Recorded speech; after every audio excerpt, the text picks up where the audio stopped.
마른 땅을 적시는 단비 같은 방송 감회에 오신 여러분 환영합니다. 저는 성경의 기초 교리를 알기 쉽게 풀어 설명드리는 알기 쉬운 성경 교리의 목사 차주영입니다. 자, 교회를 다니시는 분들이 가장 어려워하는 교리를 한 가지 꼽으라고 하면 많은 분들이 삼위일체라고 대답하십니다. 하나님은 유일신이라고 배웠는데 성경을 공부하다 보면 성부, 성자, 성령 세 분이 하나님이라고 하니 하나님이 한 분이신지 아니면 세 분이신지 도대체 감을 잡기 어렵다는 것입니다. 사실 이 삼위일체의 개념 자체는 그렇게 이해하기 어려운 주제는 아닙니다. 오늘 강의를 잘 들으시고 이 주제에 대한 확실한 개념을 얻게 되시기를 바랍니다. 자, 그럼 지금부터 하나님에 대한 마지막 강의 이 삼위일체를 시작하겠습니다. 먼저 우리가 해결해야 하는 것은 우리가 방금 이야기한 것처럼 하나님은 과연 몇 분이 계신가라는 것입니다. 여러분은 하나님이 몇 분이라고 생각하십니까? 어떤 분들은 한 분이라고 하고 어떤 분들은 세 분이라고 하실 것입니다. 그 답이 창세기 1장 26절에 나와 있습니다. 창세기 1장 26절 하나님이 이르시되 우리의 형상을 따라 우리의 모양대로 우리가 사람을 만들고 그들로 바다의 물고기와 하늘의 새와 가축과 온 땅과 땅에 기는 모든 것을 다스리게 하자 하시고, 자, 이 구절을 잘 살펴보면 하나님이 사람을 창조하실 때 사람을 우리의 형상을 따라 우리의 모양대로 우리가 사람을 만들자라고 기록하고 있습니다. 이 구절에서 주목하여 볼 것은 이 우리라는 단어가 무려 3번이나 쓰였다는 것입니다. 꼭 그렇게까지 할 필요는 없지만 정확하게 하기 위해서 이 우리의 이 사전적 의미를 살펴보면 우리의 사전적 의미는 말하는 이가 자기와 듣는 이 또는 자기와 듣는 이를 포함한 여러 사람들을 가리킬 때 쓰는 이 단어라고 말하고 있습니다. 쉽게 말해 이 우리라는 단어는 하나 이상의 존재가 모였을 때 쓰는 단어입니다. 하나님은 분명히 이 자신들을 가리켜 우리라고 기록하고 있습니다. 즉 하나님은 적어도 한 분 이상이 존재한다는 뜻입니다.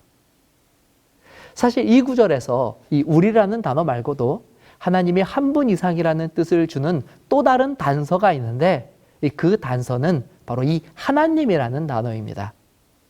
자, 이 구절에서 하나님이라고 번역된 단어는 히브리어 엘로힘이라는 단어인데 이 단어는 하나님을 뜻하는 히브리어 엘이라는 단어의 복수 형태로서 정확하게 번역을 하면 사실 하나님이라고 번역하면 안 되고 하나님들이라고 번역해야 하는 단어입니다.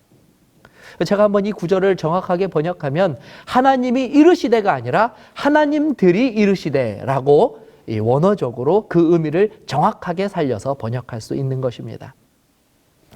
놀라운 사실은 이 구약 성경에만 여러 명의 하나님을 나타내는 이 엘로힘이라는 단어가 무려 2,500회 이상 쓰였다는 사실입니다. 자, 그렇다면 왜 교회에서는 이렇게 여러분이 계신 하나님을 가리켜 유일하신 하나님이라고 유일신이라고 말하는 것일까요? 그것은 우리가 이 하나라는 의미로 알고 있는 유일이라는 단어를 잘못 이해하고 있기 때문입니다. 자, 물론 이 유일이라는 단어가 한 개라는 숫자적 의미로 쓰일 때도 있습니다. 그러나 여럿을 한 묶음으로 표현할 때도 이 유일이라는 단어를 쓰기도 합니다. 예를 들어 유일하게 이들만이 한국에서 이 기술을 가지고 있다라고 한다면 이 기술을 가지고 있는 유일한 자들은 한 사람이 아니라 여러 사람들을 포함하고 있는 단어라는 것을 또한 알 수 있는 것이죠. 자, 이와 비슷한 구절이 성경에도 등장합니다. 신명기 6장 4절입니다. 이스라엘아 들으라, 우리 하나님 여호와는 오직 하나인 여호와시니라. 자, 여기서 우리 하나님 여호와라는 단어의 하나님이 아까 우리가 살펴본 바로 엘로힘, 즉 하나님들입니다. 그런데 이 하나님들의 후반부에 여호와는 오직 하나다 라고 또 이야기하고 있습니다. 하나님들이 바로 하나님이 된 것입니다.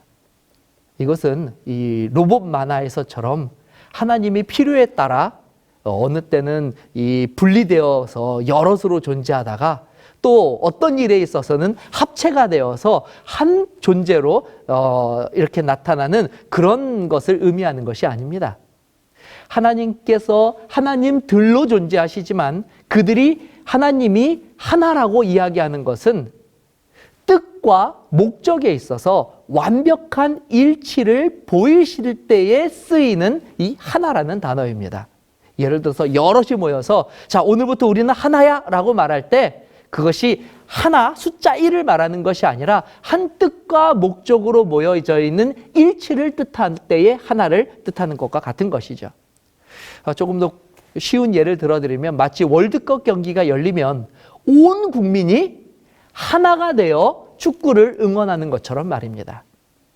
신약 성경은 이 구약 성경보다 더욱 구체적으로 하나님이 몇 분이신지를 소개하는 많은 구절들이 등장합니다. 대표적인 것이 마태복음 28장 19절입니다.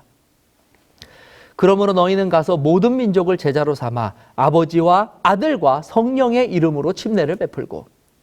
자, 이 구절에서 우리는 엘로힘으로 소개된 구약의 하나님이 성부, 성자, 성령 세 하나님으로 존재한다고 하는 것을 확인할 수 있습니다.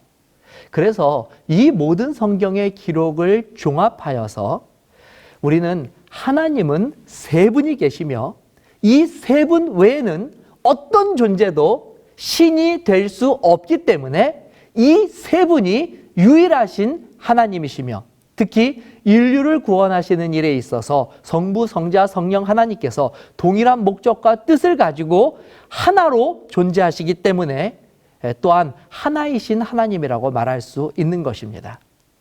자, 그런 의미에서 요한복음 10장 30절에 예수님께서도 나와 아버지는 하나이다라고 말씀하신 것입니다. 다시 말하면 인류를 구원하는 일에 있어서 아버지 하나님과 성자 하나님이 그 뜻과 목적에 있어서 일치하신다고 하는 뜻입니다.